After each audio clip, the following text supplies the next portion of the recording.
बिस्मिल्लाहिर्रहमानिर्रहीम। अस्सलाम वालेकुम। मैं करोड़ों रुपए का कारोबार करता था। कराची शहर में कपड़े की सबसे बड़ी मार्केट का मालिक था। मेरी 9 दुकानें थी और 9 की 9 दुकानों में करोड़ों रुपए का कपड़ा पड़ा था।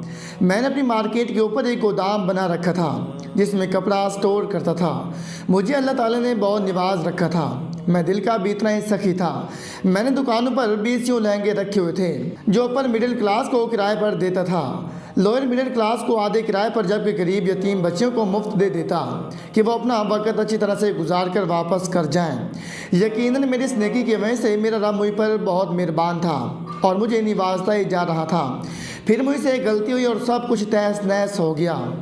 हुआ को यूँ कि मुझसे एक बेवा खातून अपनी बेटी को रुखसत करने के लिए लहंगा लेने आई और इस शर्त पर लहंगा ले गई कि रुखसती के दूसरे दिन वो लहंगा वापस कर देगी। मगर शुमाई किस्मत को उसकी बेटी रुखसत होकर ससुराल गई तो उन्होंने दरवाजे की दहलीज पर चिराग जलाने जैसी कोई रस्म की। चिराग को आग लगाते लगाते उस नई नवेली दुल्हन के लहंगे को भी आग लग गई और देखते देखते लहंगे के साथ साथ दुल्हन भी जल कर रह गई। लोगों ने लाख कोशिश की मगर आग पर काबू ना पा सके और दुल्हन की मौके पर ही मौत वाक़या हो गई। अब जब ये 3 दिन तक औरत ना आई तो मैंने उसकी खबर लेने का सोचा। उसके घर जा पहुंचा जहां बाहर गली में बैठे चंद मर्द खुशगपियों में मसरूफ़ थे। मैंने ज़्यादा तवज्जो ना दी और सोचा कि नई नवेली शादी हुई है, रिश्तेदारों अजीज़ मुबारकबाद देने आए होंगे, लिहाजा मैं बिना कोई बात किए वापस आ गया। उस दिन के 1.5 हफ्ते बाद खातून मेरी दुकान पर आई और मुझे कहा कि लहंगा जल गया है, आप उसकी रकम बता दीजिए। मैंने लहंगे से जलने की बाबत कोई सवाल ना किया बल्कि लहंगे की डबल कीमत बता दी और साथ ही 10 दिन का किराया भी डाल दिया ताकि आपके बाद इससे बेहतर लहंगा ख़रीद कर दुकान में रख सकूं।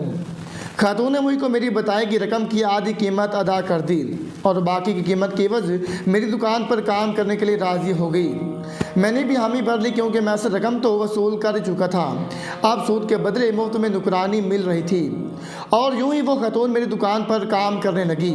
काम के दौरान मुझे हकीकत का इल्म हो गया तो मुझे बहुत दुख हुआ। मेरे दिल में अल्लाह ताला का खौफ भी आया।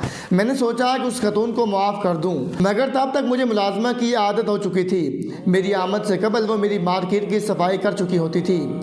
मेरी ज़रूरत की हर चीज़ टेबल पर रख कर मेरी आमद का इंतज़ार कर रही होती थी ताकि मुझसे इजाज़त लेकर जा सके।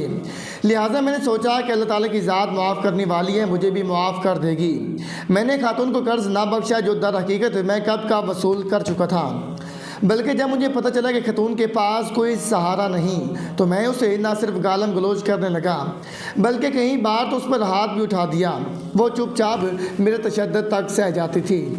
खैर वक्त गुजरता गया, खातून का कर्ज उतरता गया और एक दिन आया कि वो कर्ज की रकम से आज़ाद हो गई। मैंने उसको तनख्वाह पर काम जारी रखने का कहा मगर उसने इनकार कर दिया और वो चली गई। जिस दिन खातून का कर्ज पूरा हुआ उससे ठीक हफ्ते बाद मेरी मार्केट में आग लग गई और मैं लम्हों में आसमान की बुलंदियों से ज़मीन पर आ गिरा। मैं मकरूज़ हो गया बल्कि दिवालिया हो गया। मैंने मार्केट वाली ज़मीन बेच कर लोगों का कर्ज अदा किया और बाकी पैसों से छोटी सी दुकान बना ली, मगर आपकी बात मेरी दुकान ना चली और मैंने बेच दी। मैंने मार्केट में लगने वाली आग का जिम्मेदार उस बेवा औरत को किरार देकर पुलिस में शिकायत कर दी। अपने तमाम तरह से दबाव डाला कि खातून से उसके जुर्म का इकरार करवाकर उसे जेल में डाला जाए, मगर शायद तफ्तीश के किसी ईमानदार ऑफिसर के पास थी, उसने खातून को बेगुनाह करार देकर छोड़ दिया। खातून को अल्लाह ताला ने हर लिहाज से महफूज कर दिया और मुझ जैसे फिरौन को ज़मीन पर पटक दिया। आज जब मैं भीख मांग कर पेट भरता हूँ तो मैं सोचता हूँ कि अल्लाह ताला की ज़ात मुआफ़ करने वाली है, मगर अल्लाह ताला खुद फरमाता है हकूक़ुल इबाद की मुआफ़ी नहीं मिलेगी। मैंने ये बात आज़मा ली है। आप में से अगर कोई आज़माना चाहता है तो बेशक हकूक़ुल इबाद अदा ना करे और अगर कोई खौफ खुदा दिल में रखने का कहता है तो उससे चाहिए कि किसी पर जुल्म ना करे, किसी का भी हक ना खाए, क्योंकि कमज़ोर बस इंसान है, अल्लाह ताला नहीं। वो कादिर है हर चीज़ पर। मेरा नाम मोहम्मद मुनीर है। मैं पाकिस्तानी नज़ाद हूँ और इस वक्त फ़्रांस में मुकीम हूँ। मैं पेशे के लिहाज से मैकेनिकल इंजीनियर हूँ। चंद दिन पहले मेरे ऑफिस में मेरी सोसाइटी के सबसे मोतबर समझे जाने वाले रुकन पारिश वर्ल्ड आए, जिनके साथ मेरी ही सोसाइटी के और मेरे हम वतन 2 पाकिस्तानी भाई भी थे। जो ही मुझे उन मुआज़्ज़िज़ मेहमानों की आमद की इतला मिली मैं उठकर ऑफिस से बाहर आया, उनका पुरतपाक इस्तकबाल किया, उन्हें ऑफिस में बिठाया और बेहतरीन खातिर मदारत की मेहमान नवाजी से फारिग होने के बाद میرے پاکستانی ہم وطن بھائی صادق صاحب نے بتایا کہ محترم پارش ولز کو آپ سے شکوہ ہے اور وہ اپنا شکوہ کرنے کے لیے ہمیں ہمراہ لے کر آئے ہیں۔ جو ہی میں نے صادق کی بات سنی تو بنا شکوہ سنے ہی غیر مشروط معافی مانگتے ہوئے پارش ولز کو مخاطب کیا اور ان کا شکوہ پوچھا کہ اگر ممکن ہوا تو فوراً دور کر دیا جائے گا۔ پارش ولز سیوانی ریاست کے باسی تھے، بزنس کے سلسلے میں یہاں منتقل ہوئے، اپنا کاروبار شروع کیا۔ اللہ تعالیٰ نے ان کی محنت کا ان کو پھل دیا اور آج وہ ہماری سوسائٹی کے سب سے بڑے انڈسٹری لائن کے بزنس مین ہیں۔ انتہائی شفیق اور سادہ ہیں، ہر ملنے والا ان کی تعریف کرتا ہے۔ البتہ میں بذات خود کبھی ان سے ملنے نہیں گیا۔ سوسائٹی کی کسی میٹنگ میں ملاقات ہو جائے، کسی فنکشن پر ملاقات کو جائے تو الگ بات ہے۔ آج وہ یہی گلہ لے کر میرے آفس میں آئے تھے، لہٰذا جو ہی میں خاموش ہوا تو پارش ولز نے بولنا شروع کیا اور کہا، ہم نے تو تم کو 2 بار انوائٹ کیا ہے مگر تم نے ہماری دعوت قبول نہیں کی، جبکہ تمہاری علاوہ پوری سوسائٹی ہماری دعوت پر ہمارے گھر آتی ہے۔ نہ صرف دعوت پر بلکہ ہمیں ہر کامیابی پر مبارکباد دینے بھی لوگ آتی ہیں۔ تم پاکستانی ہونے کی وجہ سے دل میں نفرت رکھتے ہو۔ ان کی بات بجا تھی، انہوں نے مجھے 2 نہیں 3 بار انوائٹ کیا تھا مگر میں نے نہ صرف ان کی دعوت پر آنے سے معذرت کی بلکہ ان کو آئندہ دعوت نامہ نہ بھیجنے کی بھی صدا کی اور ساتھ ہی وجہ بتایا کہ میں بہت زیادہ مصروف ہوتا ہوں، میرے پاس ٹائم نہیں نکل پاتا کہ پارٹیز میں جا سکوں۔ آج بھی جب انہوں نے مجھے کہا کہ تم پاکستانی ہونے کی وجہ سے نفرت کرتے ہو، اس وجہ سے شامل نہیں ہوتے، تو میں نے ان کو دوبارہ مصروفیات کا بہانہ کیا مگر انہوں نے میرے اس بہانے کو اسی وقت دلیل کے ساتھ رد کرتے ہوئے بتایا کہ پچھلے ہفتے سوسائٹی کی سالانہ میٹنگ میں بما فیملی شامل ہوا تھا۔ ان کے جواب کو رد کرنے کے پاس میرے پاس دلیل نہیں تھی، لہٰذا میں نے جواب کو جوڑا اور پاکستان سے تعلق ہونے والی بات کو واضح کرتے ہوئے بتایا کہ اگر بطور پاکستانی آپ سے نفرت کرتا تو پھر یہ صادق جمیل صاحب اور ان کے ساتھ بیٹھے دوسرے پاکستانی بھائی بھی آپ سے نفرت کرتے، مگر ایسا نہیں ہے، وہ لوگ آپ کے ساتھ انتہائی اچھے سے چل رہے ہیں۔ میری بات سن کر پارش ولز نے ایک بار پھر رد کر دی اور کہا کہ سب پاکستانی ایک جیسے نہیں ہوتے، یہ لوگ انسانیت کو وطنیت پر ترجیح دیتی ہیں، اس لیے ہمارے ساتھ اچھا چلتے ہیں اور میں چاہتا ہوں کہ تم بھی ان سے سیکھو اور باقی سوسائٹی ممبران کی طرح ہمارے فنکشن میں بھی شرکت کیا کرو۔ میں نے ایک بار پھر معذرت کی اور کہا کہ میں آپ کے کسی فنکشن میں شامل نہیں ہوں گا کیونکہ میں بھی انسانیت کو آگے رکھتا ہوں، دولت اثر و شوق کو پیچھے رکھتا ہوں۔ میری بات سن کر پارش ولز کے چہرے کی رنگت بدل گئی، انہوں نے مجھے وضاحت دینے کا کہا۔ میں نے لیپ ٹاپ کھولا، مسجد اقصیٰ کے کرب و جوار میں موجود آبادی کے گھر کی ویڈیو نکالی۔ ویڈیو میں نظر آ رہا تھا کہ ایک گھر میں سیوانی فوجی داخل ہوئے، اس گھر میں فقط 7 سال کے بچے اپنی ماں کے ساتھ مقیم تھے۔ گھر کے مردوں کو برسوں پہلے یہ درندہ صفت فوجی اپنی گولیوں کا نشانہ بنا چکے تھے۔ انہوں نے گھر میں مقیم خاتون کو بندوق کے نشانے پر لیا تو 7 سال کی بچی پتھر اٹھا کر اپنی ماں کو بچانے کے لیے دوڑی۔ اس ظالم شخص نے بندوق کی ساری گولیاں اس بچے کے جسم میں اتار دیں جس سے بچے کے جسم کے چیتڑے اڑ گئے۔ ماں اپنی بچی کے ٹکڑوں کو چن رہی تھی کہ اسے بھی گولیوں سے بھون دیا گیا۔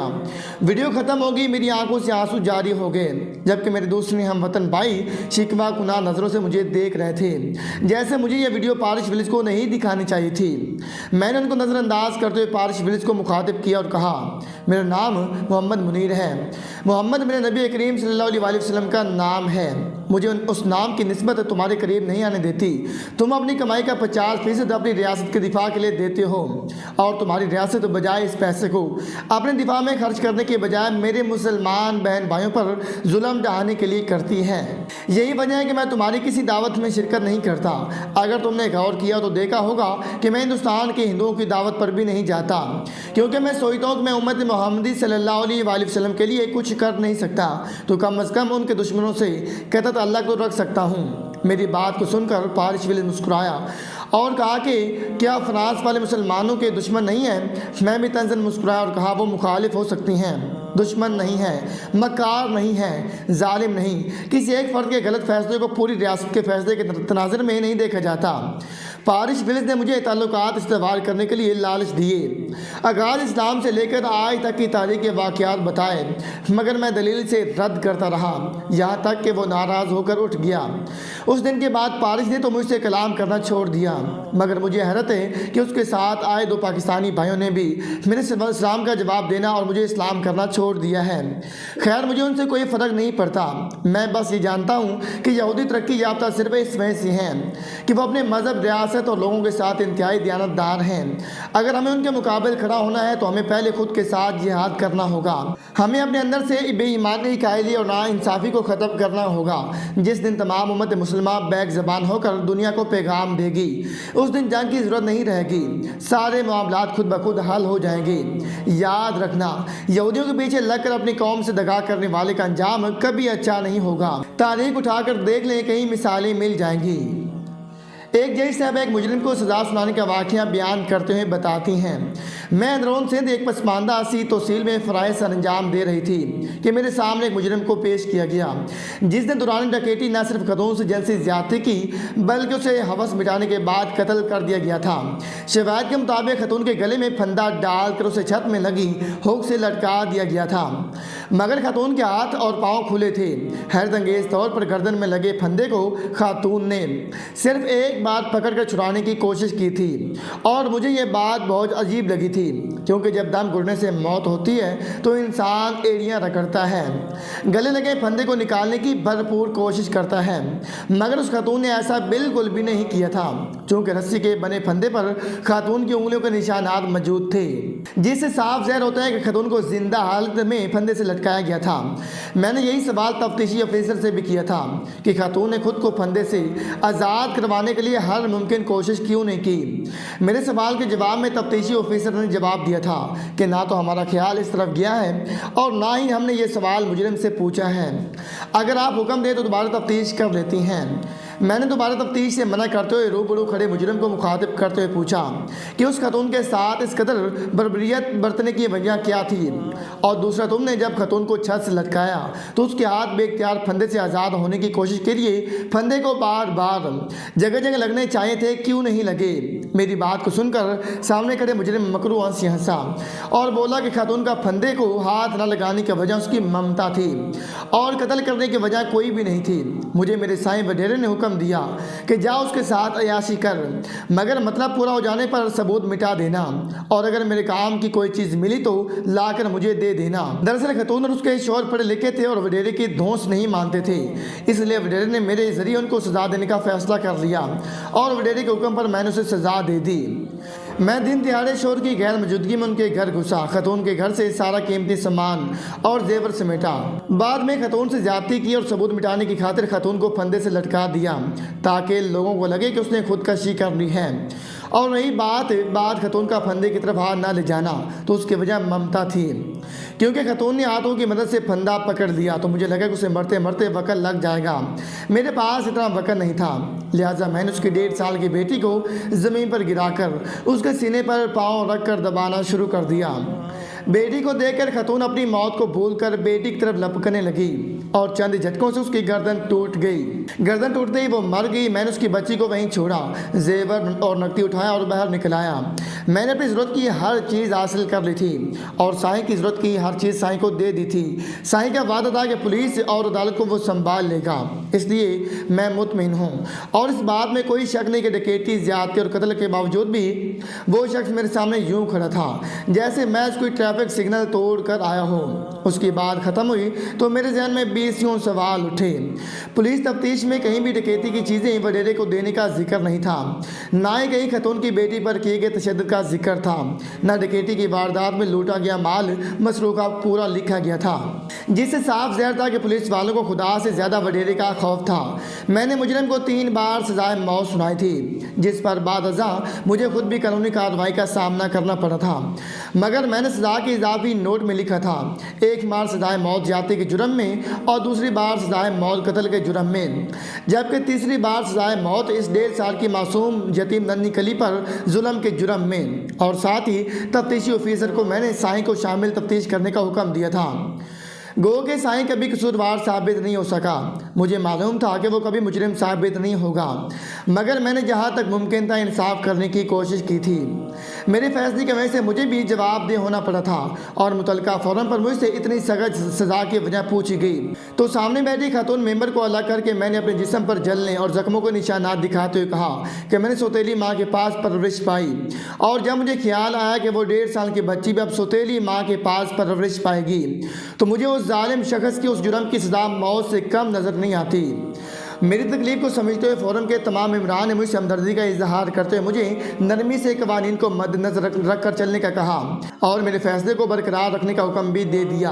जब मेरा केस ख़त्म हुआ तो उस फोरम के तमाम मर्द मेंबरान ने मेरे सर पर दस्तक शफ़ कर रखा और मैं रोने लगी तो उन्होंने वजह पूछी। मैंने रोते हुए बताया कि जब से सौतेली माँ घर में आई थी उस दिन के बाद पहली बार किसी ने इतनी शफ़क़त से मेरे सर पर हाथ रखा है। खातून मेंबर ने मुझे गले लगाकर बहुत सा शफ़क़त दिया और ढेरों दुआएं देकर रुखसत कर दिया। मेरी वहाँ से पोस्टिंग करके मुझे कराची शहर में भेज दिया गया और बकिया मादा मुलाजमत मैंने कराची शहर में गुजारी। सिडनी में मुकीम प्रोफेसर डॉक्टर सैदा मेहराब अली बताती हैं कि जहाँ वो मुलाजमत करती हैं उस इदारे के तमाम मुलाजमीन को सिडनी के निस्बतन पोश इलाके में एक तरतीब से रिहाइश फराहम की गई है। इदारे में सिर्फ 2 मुसलमान लोग काम करते हैं, एक मैं पाकिस्तान से ताल्लुक़ रखती हूँ जबकि दूसरे फरूद ज़ेरुल साहब ब्रुनाई से ताल्लुक़ रखते हैं। हम दोनों मुसलमानों की वजह से वहाँ लंच टाइम का बाकायदा इस तरह से एहतमाम किया जाता है कि हम लोग आसानी के साथ नमाज अदा कर लें। हमारी नमाज के लिए बाकायदा जगह मुख्तस है जहाँ अतल मकतूद कोई गैर मुस्लिम को लीग नहीं जाता ताकि पाकीज़गी कायम रह सके। मैं ज़्यादातर यूरोपियन तर्ज के कपड़े ही पहनती हूँ, मगर मैंने कहीं बार आजमाइशी तौर पर हिजाब पहन कर देखा है। मुझे किसी किस्म की परेशानी का सामना नहीं करना पड़ा, बल्कि उल्टा जिस दिन मैं हिजाब पहनूं उस दिन को मुसलमानों के लिए ख़ास दिन समझकर मुझे आसाइश फराहम की जाती हैं। एक गैर मुस्लिम मुल्क में इस्लाम के पैरोकारों की इतनी इज्जत देकर मुझे खुद पर फ़ख्र महसूस होता है, मगर दूसरी तरफ मेरा मुसलमान भाई फरूद ज़ेरुल जो कि बग़ैर मुस्लिम हैं मगर उनकी हर शाम रियाज के करीबी बार में गुजरती हैं। वो ना सिर्फ अपनी कमाई शराब और शबाब पर लुटा देती हैं बल्कि घर से पैसे मंगवा कर भी उसी आराम काम में लगा देती हैं। उनके वालिदैन ब्रुनाई के बहुत बड़े बिजनेसमैन हैं, लिहाजा दौर जदीद के रईस मुसलमानों की तरह उन्होंने बजाय अपनी औलाद पर तवज्जो देने और उन्हें अच्छाई बुराई का फ़र्क समझाने के अपनी औलाद को मुकम्मल इख्तियार दे रखता है। कभी खबर तक नहीं ली कि उनका बेटा जिस राह पर चल रहा है वो इस्लाम के मुतजाद हैं।